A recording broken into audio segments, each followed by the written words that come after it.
Hello, everybody. Welcome to another episode of Fail Up, the podcast where we dive into the stories of individuals who face challenges, learn from their failures, and emerge even stronger. I'm your host, Adil Malik, and today we have an incredibly inspiring episode lined up for you. Our guest today is Dr. Alex Samuel, a board certified doctor of physical therapy, specializing in orthopedics and dry needling. Not only is he a certified strength and conditioning coach, but he's also an accomplished USA track and field master sprinter. Dr. Samuel has dedicated his career to helping others achieve their peak physical health and performance. And today he's here to share insights on how physical endurance can be a true fountain of youth. We're going to explore Dr. Samuel's journey from his upbringing to his decision to pursue physical therapy. And we're going to dive into how you can maintain physical endurance and significantly impact the quality of your life and longevity. So get ready for an engaging conversation. Alex is also one of my boys. I'm really, really excited for this one. He is extremely passionate. There's a lot of, people out there that are in the same space that are out there. They've been working for years and years, but they don't have the life that Dr. Alex Samuel has. So he has a lot of stuff. He's extremely passionate about it. This is his life inside and outside of the PT center. And recently, he actually just started his own venture. And I'm really excited to share all the exciting things that he's working on. So, welcome, brother. How are you? Dude, thank you. Thank you. I'm excited to be here, bro. Thank you for having me. Of course, man. I'm excited to have you. You're going to share a lot of nuggets of wisdom and just things that I think most people don't know. They're overwhelmed with all the information, all these health gurus and stuff, but it's good to have a professional that can share real insight and real information, science backed. Absolutely. Let's do it, man. So let's start from the beginning. Where are you from? I always like to ask guests this because I want the audience to know, obviously, of course, you're a credible source, but I like the personal touch of, what's your background, where you're originally from, and kind of what triggered you to go into the direction that you're at today. So, yeah, start from the beginning. Where are you from? Yeah, for sure, man. So I was born in Brooklyn, New York, but I grew up on Long Island. And yeah, my parents What probably was your moved out of what was childhood like? childhood. So my parents moved out of Brooklyn when I was maybe like 4 years old. So even before I even like got to go to my first school. Childhood was pretty good, mom, dad, still together. So very loving family. I had two older sisters, one younger brother. Um, I spent a lot of time at the babysitter because my parents worked a lot. They still worked in Brooklyn when I was out on Long Island. And that time at the babysitter, I was able to, meet a ton of friends. So I was always like around a lot of people growing up. Gotcha. What were some of the key moments you would say in your upbringing that kind of shaped who you are today? Um, I mean, I was always active. I was always an active and curious kid. I feel like back then, you were required to just play outside. Like that was how you had your fun. Like we didn't have iPads and like cell phones, things like that. So we were out playing sports, right? Like basketball, baseball, soccer, like just exploring like everything. And physical health has always been like a big part of my life. And I always just felt like I was having the most fun when I was moving. So that I definitely think like shaped a big part of my career choice today. Were you an athlete growing up, like when you were in school, middle school, like outside of just playing, outside with the neighborhood, but like what about actual sports? Did you start track at a young age or was it another sport? Uh, no, yeah. So I started running track competitively when I was 9. Yeah, when I was 9 years old. So Junior Olympics was my first exposure ever to track and field, and found out that I was actually kind of fast. And I know you get early success with something, especially at a young age. You kind of want to see how far you can go with it. So yeah, track and field is definitely what I've been doing the longest, even up to today. So Yeah, yeah, I did track and field from middle school up until college, and I'm still doing it today. gotcha. And then did you do it in college too? Like it just basically since you were 9 years old, did you play like professionally at any point or um like in college?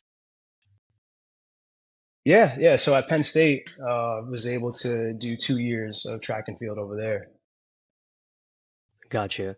So I mean, what triggered it at 9 years old? Was it a specific thing? Like of all the sports, why did you choose track? Yeah, so this is a funny story.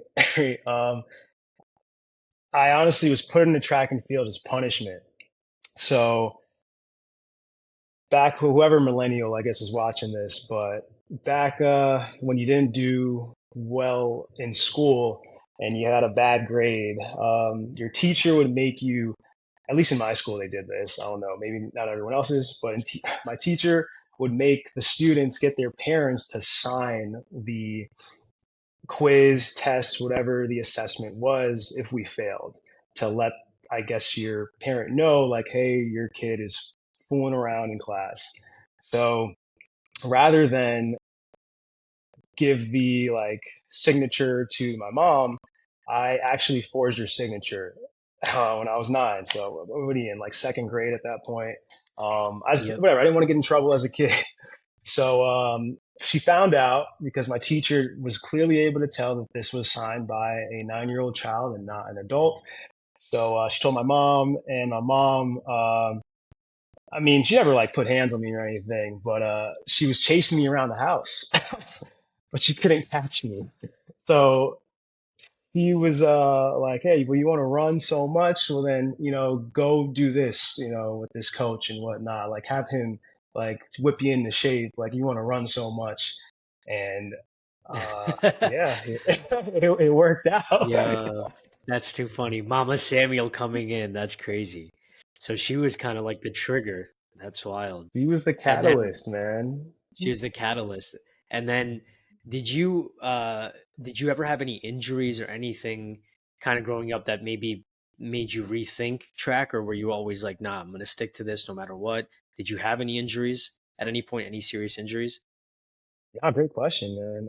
I did. So the first injury I ever sustained was a hamstring strain, and I mean you see that in NFL all the time now, right? Like hamstring strains are so common, and they can take you out of performing for a while. So yeah, I dealt with my fair share of hamstring strains. First one was a junior year of high school. They did it another 2 times in college. So to answer the question about if it made me rethink track, not really. I kind of knew that it comes with the territory, no matter what sport I would be doing. Injuries are going to happen. It's got to be able to bounce back. Gotcha. Okay. So tell us the journey from, I guess, as an athlete to becoming a professional and your PT journey, right? So was it in, did you start college already thinking, okay, I'm going to pursue physical therapy, or did that come later on? No, I definitely did want to do physical therapy. Yeah. And it almost ties back to me getting injured my junior year of high school. So when you're a junior in high school, you kind of, are applying to colleges, you're preparing for the SAT, and you're, just trying to figure out what you want to do with the rest of your life at a very young age. So I was kind of between like something in business or something in healthcare. I knew I wanted to make money somehow, right? Yeah. But my athletic trainer at the time, like she was always there at practice, right? So our practice started at 4:30 and she'd be with us until like 6 p.m. And to my understanding, she was just our coach, track coach and athletic trainer. I had no idea what she did from 8 a.m. to 4, right?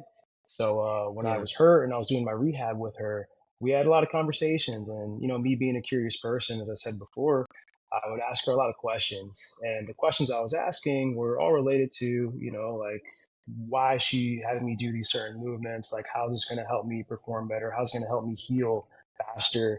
And she said, "Wow, you asked a lot of good questions. Like, what do you want to study when you go to school?" And I had a couple schools looking at me for track and field, right? But I didn't know what I wanted to study. So she kind of planted the seed, saying like, "Hey, well, maybe you should look into physical therapy." And that was the first time I ever really even heard about the profession. So I did a little bit more research and just found out the variety that I'd be able to have and the impact that I'd be able to make in that field. And that's when I started looking into schools that were looking at me for track and also where I could, have the best shot at getting into physical therapy school on the undergraduate level. That's amazing, man. So yeah, so it kind of just naturally progressed. It was, so since 9 years old, injury, everything, this was like something that was, I think that's what I noticed. A lot of athletes or people that pursue anything, if they do it from a really young age, especially at under 10, no matter what challenges come up, it becomes a part of their identity. It's like who they are. They don't know themselves without that craft or whatever it is. So it's like nothing really throws them off course versus like maybe if you pursue it later in life and like you get an injury, if you start track when you're like 25 and you get an injury, you're going to be like, nah, this is not for me. But it's not the same if you started at 9 years old. Yeah, I feel that. I That's definitely can crazy. resonate with that, brother. Yeah, yeah, yeah. So tell me about I think this is really where I'm really interested because I know nothing about it. Obviously, you have the track background. Now you're a doctor of physical therapy. Um, and before I even dive into this, because I want to learn more about the fact that you're doing this sprinting. This is even building on your credibility even more. And we're going to dive into the physical endurance and quality of life. But before anything, I want to address something that I'm sure a lot of people think, and I'm sure it's something that's on your mind, right? When people think doctor, they always think of just one type of doctor, which is like MD. Maybe they specialize, maybe there's cardiologists, whatever, neurologists, but there's I hate to say it, right? But there's this connotation of like, oh, but you're a doctor of physical therapy. And somehow that makes you to a degree less of a doctor than somebody who went to medical school, right? And the reason why I remember you posted something one time on Instagram and I was like, damn, this makes a lot of sense. I think you're doing amazing work, bro. Because ultimately, what a lot of these doctors really do, and I'm speaking because my father's a physician in this country, they really just prescribe you medicine. And that's kind of like what they're incentivized to do. And yes, there's some doctors that really care about things from a holistic approach, but you're still a doctor. You're healing people, right? But you're doing it in a you're teaching people how to understand how their body works. And I think that is a completely different branch of medicine. And honestly, I think we need to see more of that rather than just covering up the symptom and healing the symptom. You're literally teaching people how to use their body to repair itself without any external help. You're just guiding people and you're really educating people. So just touch on that because I remember you had a really passionate post about it, and I'm like, it makes 100% sense, and I agree with you. Yeah, and I think I know the exact post you're talking about. It was something that alluded to, there's this almost lost sense of identity in the orthopedic physical therapy world, where they're getting categorized as glorified personal trainers. And I had made a post saying, like, really the label doesn't even matter, right? At the end of the day, if you can help someone, then that's all that really matters. So I know a ton of trainers, coaches that are awesome at what they do, and they understand the human body better than some people that I've come across in my field. And it shouldn't be that way, right? So I see where the connotation comes from, you know.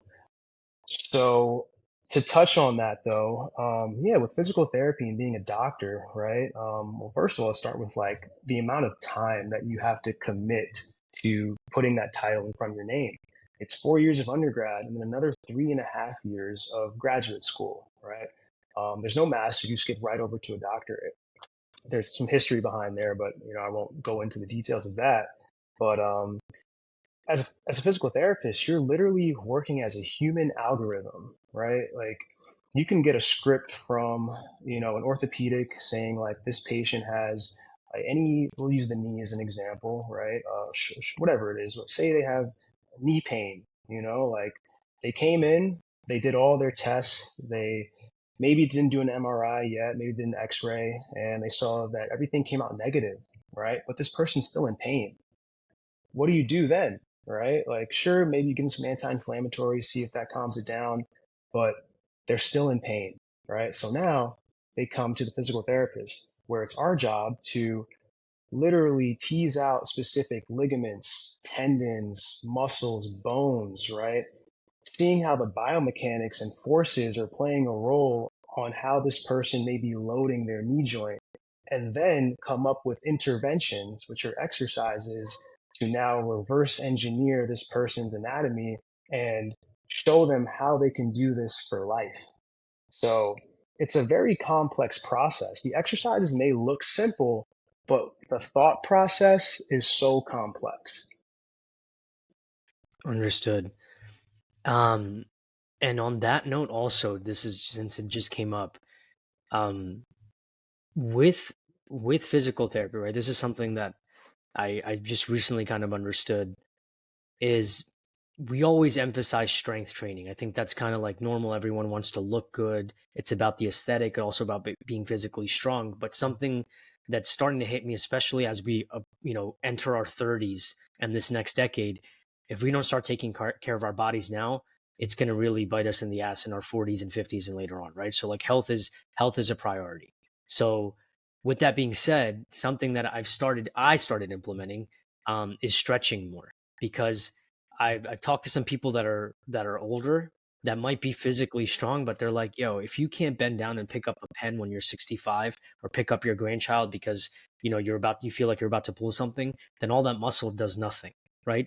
So focus more on stretching, maybe equally as much as you focus on strength training. So I want you to dive into like why is stretching important, and also just the aspect of like if you don't properly do that, if you don't have the flexibility and you don't have the agility to move around, why is that one important, and what people can do, what steps they can do to just implement stretching, and also discuss on like when you're training all the time, what that does to your joints if you're not, and what can you do to prepare your joints for more strength training. So I know that I threw a lot at you, but again, this is just something that I think we need to emphasize a little bit more when it comes to physical fitness. For sure, man. So, to touch on the point of the importance of stretching, especially as we age, um, so when it comes to mobility and stability, right? Like mobility would be like your stretching and like your end range positions, right? And then the stability would be like your strength training, right? Well, we always are going to prioritize mobility before the stability because you can't strength train in ranges that you do not have access to, right? So I think it's vital that no matter what age, you should be having some sort of stretch routine. Um, the importance of it, like I really, like I tell my patients this, like these list of exercises that we're doing, depending what they're coming in for, right? What their restrictions are. Um, I want them to be doing these stretches as daily as they're brushing their teeth and washing their face. Like it's a part of their hygiene. Okay. Like you said it best, right? Like there's people all the time that tell me like, oh, like Alex, like I'll get patients like that come in like with like these aches and pains and like restrictions in being able to like lift that, pen up off the ground or whatever it is. And they're like, oh, whatever you do, don't get old. And like you can't change biology, right? Like father time is undefeated. It's going to happen to all of us. We're all going to age, but there's no reason why. Well, there is, but like there are often times where like I'll see the 30-year-old that comes in that's all banged up, like very stiff. They're in that meathead mentality, like or just lift, lift, lift, lift, lift, not doing any type of mobility training. And then I could have someone who's 65 who is incredibly fit and they are so much more mobile than this person, maybe just as strong as the 30-year-old because they were able to prioritize that mobility and they strengthened in the ranges that they were capable of getting into. So I hope Understood. that kind of answers the question Yeah, in yeah. terms of like the importance of the mobility training and stretching. Like it has to No, be just as important as brushing your teeth and washing your face. no, understood. And then what about, and this is also like just a question I'm curious about. And what about joints, right? Like joints are super important. But what can we do to keep our joints healthy and strong? as much as we do our muscles? Is it just stretching, or is there something else we can do, or like what's the proportion of strength training to keeping joints strong? Yeah, no. So loading the joints actually is better than what I think common population seems to believe. So there's this law out there known as Wolff's Law, and essentially it has to do with bone, right? So the forces that we place on bones are going to increase the adaptability of that bone to withstand greater forces. So what does that mean for humans in an exercise like component when I'm trying to rehab someone, right? Someone that comes in with like osteoporosis, right? What osteoporosis is essentially weakening of the bone. They're going to be prescribed from their medical doctor to walk more, right? To do resistance training, right? Rather than aerobics like swimming, biking. What's the biggest difference between these two exercises? One is weight bearing, right? So it's actually going to be loading the joints, right? Versus offloading the joints. And there's times where we want to offload the joints for sure. But when it comes to joint health, some markers, and they change, depending on, how someone is, depending on what their training goal is, but just from a general like consensus, right? You should be able to do 30 body weight squats, like from a 90-degree angle to like standing position. Like that's kind of a rule of thumb there that I like to get all my patients to able to do. Like you should be able to hit 30 body weight squats without stopping, um, without pain as well, right? Push-ups, right? Like being able to like protect yourself, right? Like I think about the person who is like sustaining a fall, right? Like especially as we age, like falling is like one of the catalysts to mortality. Like you hear all the time about like, someone's grandma fell and they couldn't get up. They couldn't push their own body weight up to lift themselves, right? Like that's sad. That's something that I hate to hear. So when I'm thinking about these things, I think about like what is the upper body exercise going to just protect someone that's joint loading that's still safe. Push-ups, yeah, you should be doing push-ups. You have to be able to hit 30 push-ups in a row without pain. That's just preparing yourself for life. And 30 squats without pain. And these are body weight exercises. yeah. This Yeah, is like, this is kind of like the bare minimum. Like, okay, this is yeah, where my fitness needs to be just to be a healthy person. correct, 30, 30, right? 30. And then just to kind of touch on like the athletic component too, right? Like you should be able to bench 1.5 times your body weight one time. You should be able to squat twice your body weight one time.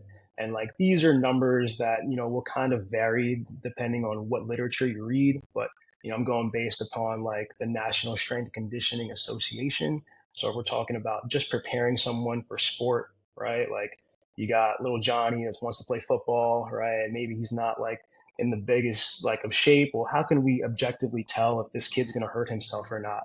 Well, how much does he weigh? How much can he lift? 1.5 times your body weight. You can do Mm, that once. All right. You're sitting at a yeah. much better chance of injury prevention to go out there and take these hits, from other players because you can withstand forces better, right? You have to load the joints. You have to stretch the muscles to protect your body, right? Yeah, so you got Another to thing too, strength training. grow within your limits, grow within your capacity. Don't overdo it. Don't underdo it. Yeah, Right? yeah. Challenge, but like controlled.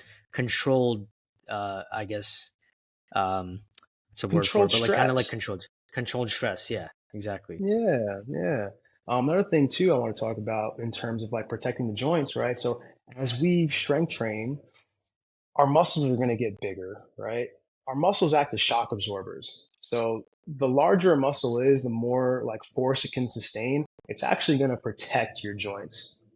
So that's another big thing that I think like people underlook, when they think about, oh, I don't want to get big and bulky, or that's the case. But like that has to do with nutrition and like caloric intake versus like, extake. So like definitely like with strength training, you're also going to be protecting the joints because the muscles are getting bigger and the muscles are going to protect the joints. Understood. Okay, that makes a lot of sense. And what's the difference between good pain and bad pain? Because we just talked about controlled, stress. So, is there a way to feel it out? Like, what if I don't have a lot of experience? How do I know, like, okay, I pushed my body and I'm sore now versus like, yo, I think I pulled something or broke something. Is it a sharper pain? What is it? Yeah, no, great question, man. Everyone's going to be a little bit different in the way they describe pain. Um, if you like ever were to go down like the rabbit hole of pain science, like uh, there's a lot that you could dive into, but I think like the simplest way to like explain it for someone who maybe has never experienced a certain feeling right before that they believe to be painful, right? Um, there's a couple questions I ask, right? Like, uh, is it sharp? You know, how long does it last? Right? If a good way to discern between like pain versus muscle soreness is one, like, did you actually do an activity, right? Like for you to feel some type of soreness. If you just woke up in pain, right, that's a red flag. Like right there. Let's dive deeper into this. Like you mean to tell me you just woke up and like your chest hurt all of a sudden, right? I didn't bench press, I didn't do any push-ups, but now my chest is hurting. Okay, let's clear out like what could be going on in terms of the heart, in terms of like the rib cage, like they may have some inflammation going on in there, costochondritis, like heart attack, right? Pain going down the left arm, things of these like natures that are like huge like markers you want to be able to check off the list to make sure that this isn't something more serious. So pain without activity, that's definitely warranted as an emergency, right? Um, let's say you strength train, right? And now you try and discern between like, okay, like did I hurt something? Did I do too much? 48 hours. That's what I tell people, right? Like expect to be sore for 2 days. And usually after that second day, right? That's known as DOMS. So delayed onset muscle soreness. That's when it hits the hardest. So if I know that, okay, I did a training session and on Monday, right? And then Tuesday, I'm feeling kind of a little bit sore. Wednesday, I'm feeling even more sore. Okay, well, I know that because of DOMS, I'm actually prepared for this. I'm educated on it and I'm not going to freak out. If the pain lasts more than 48 hours, so in that 72-hour mark, like 3 days, then I can tell myself I probably did a little bit too much. Usually by like, so if again, if I worked out Monday and then Wednesday, I'm like feeling my most sore, by Thursday, I should be able to train those same muscle groups again and feel pretty okay. If I'm not able to, then I know that I gave myself too much stimulus. I gave myself too much stress on that Monday. And from there, we taper down, right? And we can go percentages, we can go pounds. But those are very like practical ways to see whether or not pain is alarming and to see if the pain is muscle soreness versus like a red flag pain. Got it. Wow. All right. Makes a lot of sense. Damn, Alex. All right. Appreciate that. Now, since we're Yeah, talking dude. about Yeah. talking about the good pain, let's dive into recovery a little bit. And you're specifically an expert on dry needling. I think a lot of people are uneducated when it comes to dry needling, what it really does, unless they have the option to do it or know somebody that maybe benefited from it. But tell us a little bit about what is, how does dry needling fit into the picture of maintaining um, physical health and endurance and recovery in general? For sure, man. So, I guess to answer the question, we just need to like define dry needling, right? Some people may not know exactly what it is, or maybe they heard of it. So dry needling is a form of acupuncture, right? But it's different than acupuncture. So it's the same monofilament thin needles that acupuncturists use, but the way that we go about them and our goals in using them is very different. So how does it help with recovery or just injuries in general? Well, we use these thin needles and we put them in areas of myofascial trigger points, muscles, tendons, ligaments, nerve bundles, all to elicit a cellular response that will help accelerate the healing process. How does it do that? Well, when you have that needle in there, a few things are going to happen. You're going to get some acute pro-inflammatory markers that are spiked in your bloodstream. So because we're What does that causing mean? this like, What does that mean in what does that mean in layman terms? Because most people, that's going to go over their head. I got you. So when we put that needle in, right, like you get a little bit of like bleeding that's occurring, right? So we are creating a small amount of damage to the area that we are poking that needle in. And what that does is it creates inflammation, yes, but a very small amount. And inflammation is not a bad thing. Like inflammation is a part of healing. Like you have to go through the inflammatory process to heal. It only becomes a problem when it becomes chronic inflammation, right? So anything longer than 3 days, like that's considered chronic now. So we put the needle in there, right? You get excess blood flow. Blood has oxygen, and oxygen is vital for healing, right? So you get more oxygen into that tissue. From there, you're able to move a little bit better. You're able to facilitate a faster healing process, right? Because now we're getting new blood. Like when it comes to like rehab, we're either trying to slow blood flow down or add more blood flow. So with the dry needling, we're adding more blood flow. You know what I mean? In Got terms it. of like nerve bundles, right? Like people that have like nerve pain, we do the needling, right?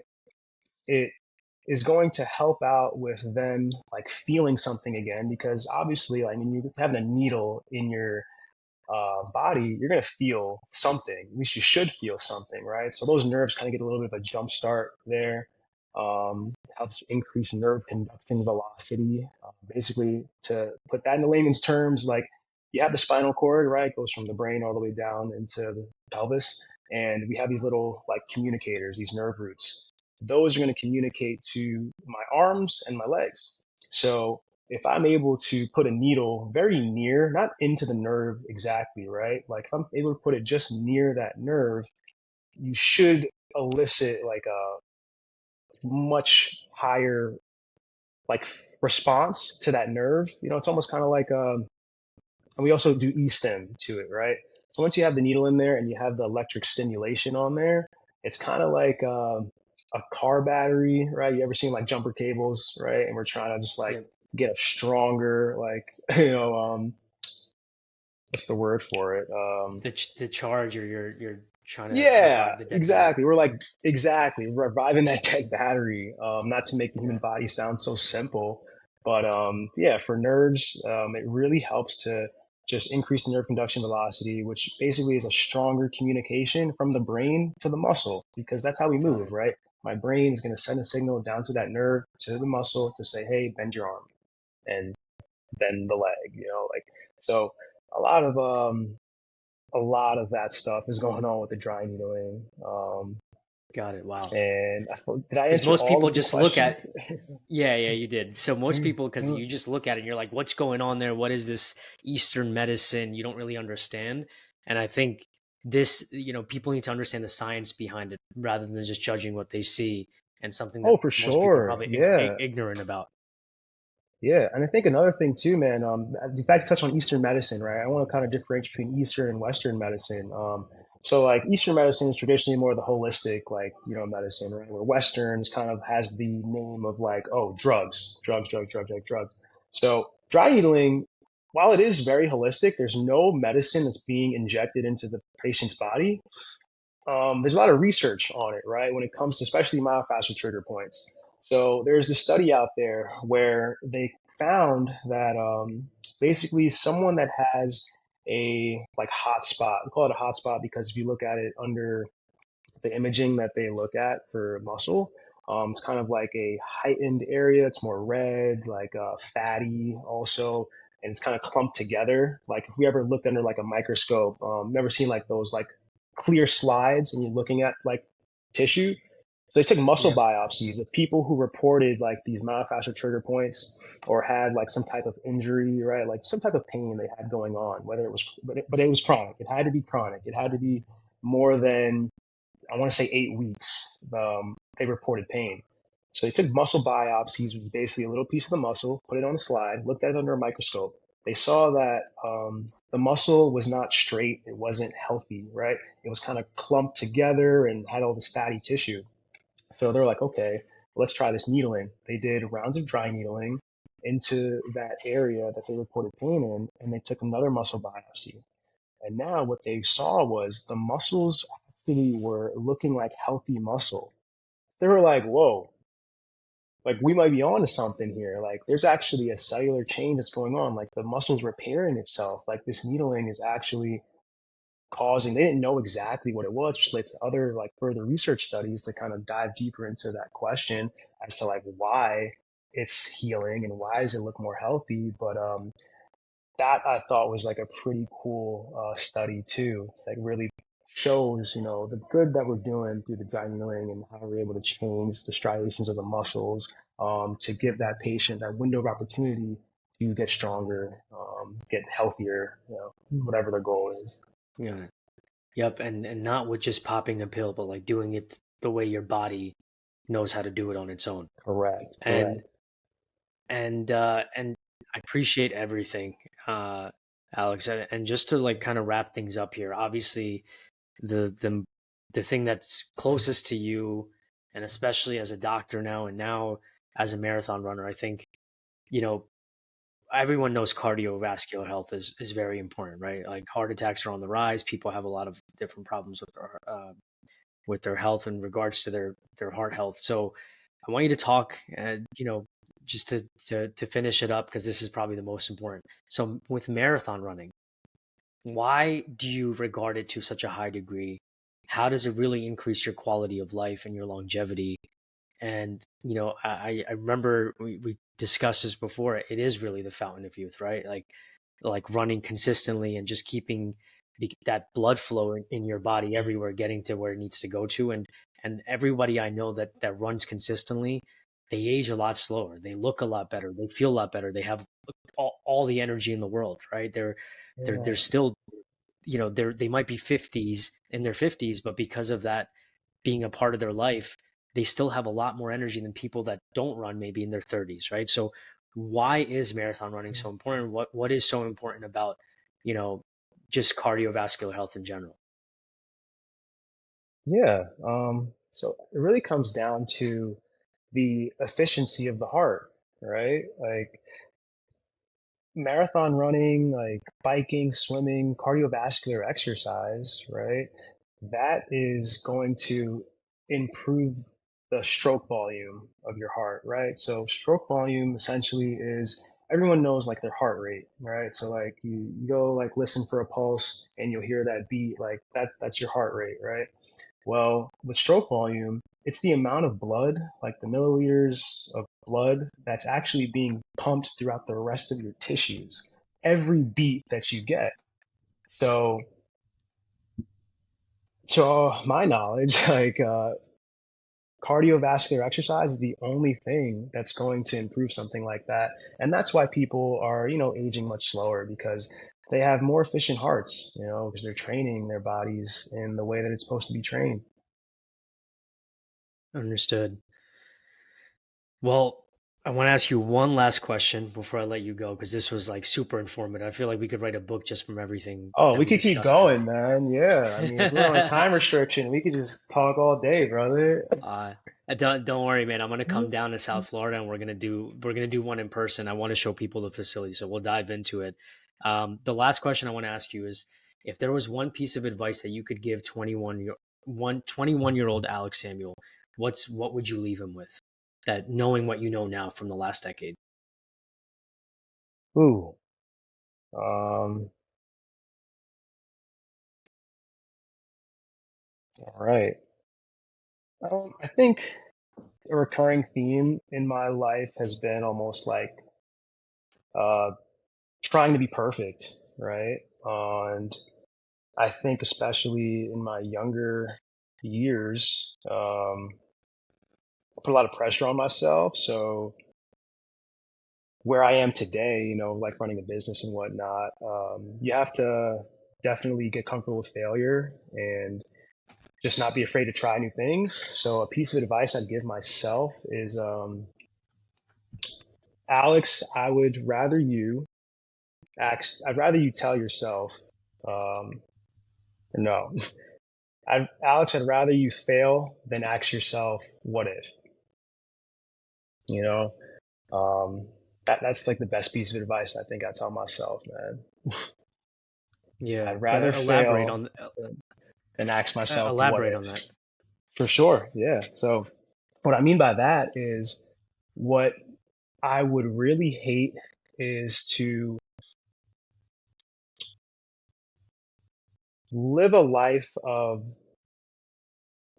safety, right? I understand like certain things are in order and you have to like be able to take care of yourself, right? Like bills need to get paid, things like that. But you gotta definitely reach for your goals. And if you have a gut feeling that you're set out to do something larger than what you're currently doing, then listen to that gut feeling because you may not have all the answers, but I'm telling you, like, if you just take the steps forward there, it's almost like the universe just starts to like play into everything that you were afraid of before, and it's actually working in your favor.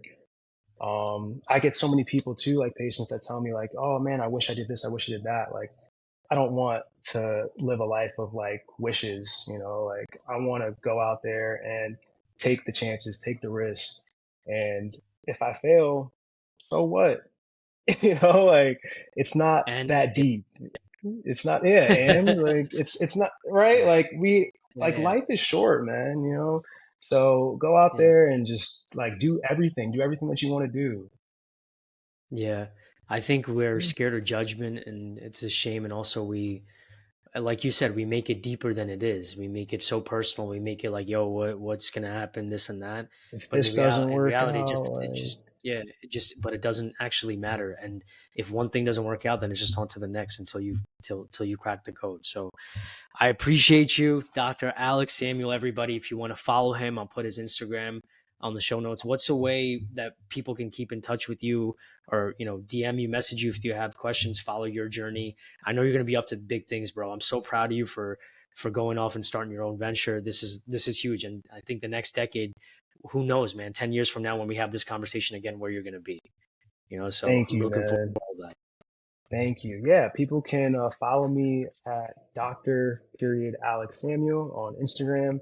It's probably where I post most of my things. And they could also check me out on the website, ascendptp.com. Appreciate it. Thank you so much. Thank you so much, bro. I appreciate your generous time. I know you're busy. You're at the facility right now working, and you're out here, and you Yeah. did this whole dropping the nuggets. So we look forward to seeing more of you. I can't wait, man. I can't wait to see where you go, bro. Thank you so much, Adil. Appreciate you, Thank man. you, brother. Take care, guys. Thank you guys for tuning in today. Take care.